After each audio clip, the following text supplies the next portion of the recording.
In the quietest corners of countless childhood sleepovers, in the flickering shadows of candlelit bathrooms, one name has haunted generations: Bloody Mary.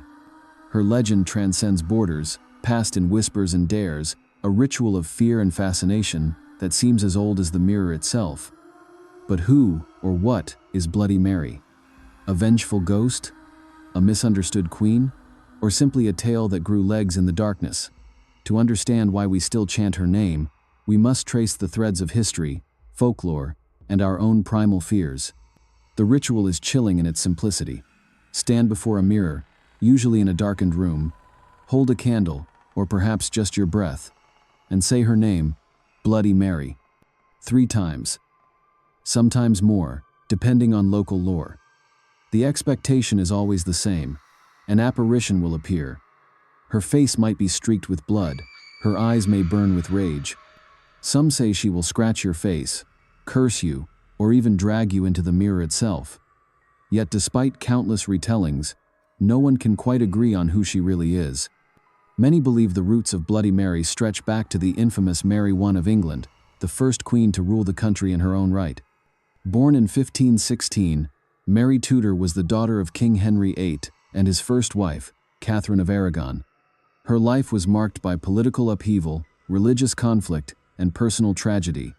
When she took the throne in 1553, she sought to restore Roman Catholicism after years of Protestant reform. Her methods were brutal. Hundreds of Protestants were executed for heresy, burned alive at the stake. The English people, especially her Protestant opponents, branded her Bloody Mary. It is easy to imagine how her legacy of bloodshed could have inspired or merged into the folkloric figure of the vengeful woman in the mirror. Yet, Bloody Mary is not confined to the historical figure alone. Folklorists suggest her legend may also draw from other tragic figures: Mary Worth, a supposed witch executed in colonial America, or Elizabeth Bathory, the Blood Countess, who allegedly bathed in the blood of young girls to preserve her beauty. Over centuries, these tales could have blended, evolving into the mirror ritual that children still dare each other to perform today. Why a mirror?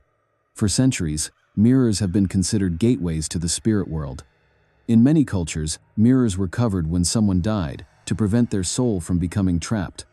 There's something undeniably unsettling about your own reflection staring back at you, a perfect yet lifeless copy. Mirrors reflect our deepest insecurities and fascinations. They promise truth, but they also conceal mysteries. The mirror and the Bloody Mary ritual becomes both a stage and a portal, a place where the boundaries between the living and the dead dissolve. The legend of Bloody Mary truly took shape and spread in the 20th century, particularly in the United States. Children at slumber parties or school bathrooms dared each other to summon her. These rituals varied from place to place. Some required spinning around. Some demanded complete silence afterward, while others added a chant about seeing your future husband's face or the face of death. The ritual became a rite of passage, a test of courage, a playful dance with danger. For many, it was the first encounter with the delicious thrill of fear. Psychologists have studied why the Bloody Mary ritual feels so real to those who try it. In a dimly lit room, staring into a mirror, your brain struggles to process the lack of detail and contrast. This can lead to the Troxler effect, where your brain fills in the missing details, causing your reflection to seem to shift, distort, or even transform into something monstrous.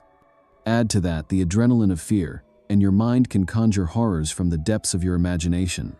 But Bloody Mary is more than a party game. Her story endures because it taps into something deeply human: our fascination with female rage and tragedy. The ghostly woman in the mirror is often portrayed as a victim seeking vengeance, a woman wronged by love, power, or violence. In some versions, she is a mother who lost her child, a witch burned for her craft, or a woman betrayed by those she trusted. Her face is often scarred or bloody, a mark of the injustice done to her. This figure embodies both fear and pity, reflecting society's complicated relationship with women's suffering and anger. Bloody Mary also represents the power of storytelling itself. The legend persists not because it was written down, but because it was spoken aloud, shared in whispers, dares, and chants. Each retelling adds new details: a different reason she appears, a different punishment she inflicts, a different name. In this way, Bloody Mary is not one story, but thousands, constantly reshaped by those who dare to speak her name. Over the years, Bloody Mary has seeped into popular culture. Horror films, television shows, and books have all drawn from her legend. Episodes of Supernatural and Ghost Whisperer have reimagined her story.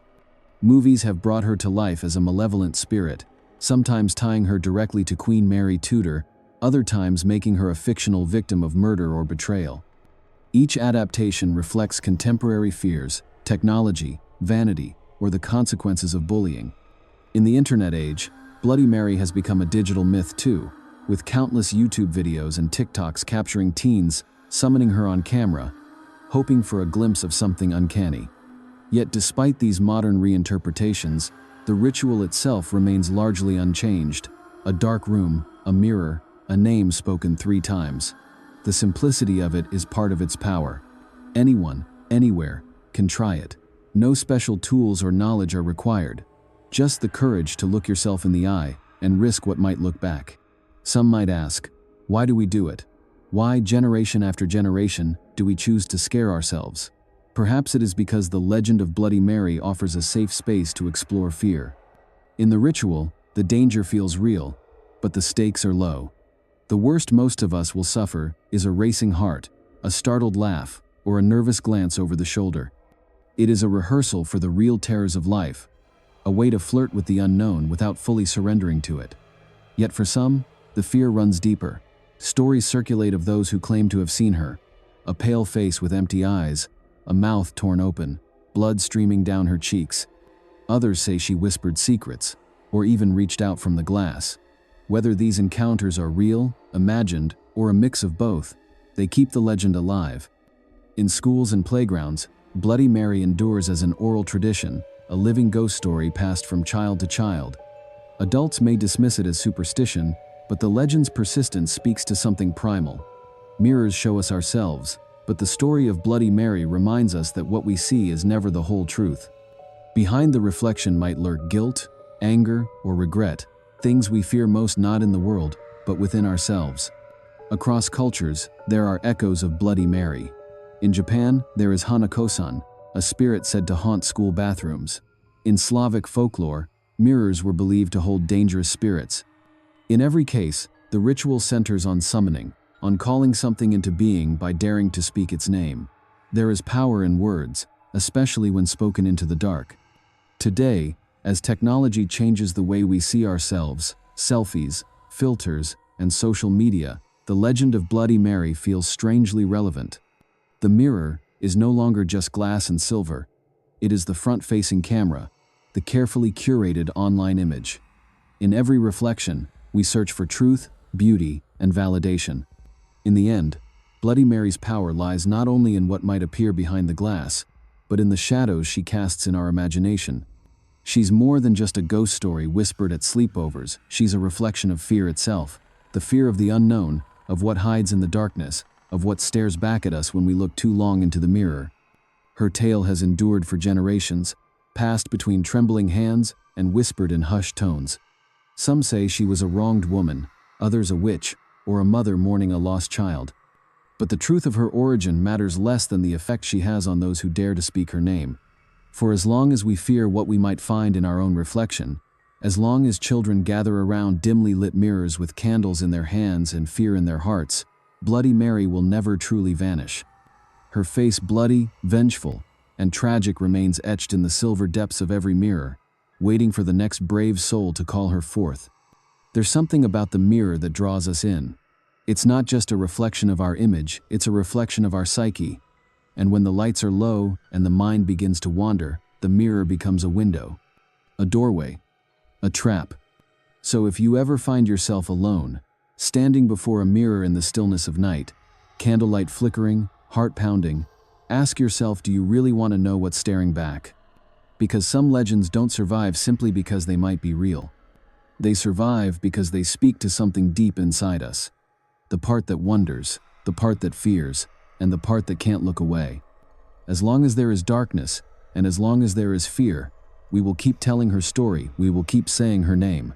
Bloody Mary is more than just a legend whispered in the dark. She's a reflection of our deepest fears, a symbol of what we dare not face in ourselves. Whether she truly exists or not doesn't matter. What matters is the chill that runs down your spine when you stand before the mirror, alone, and wonder if she's already watching. That's where her power lies.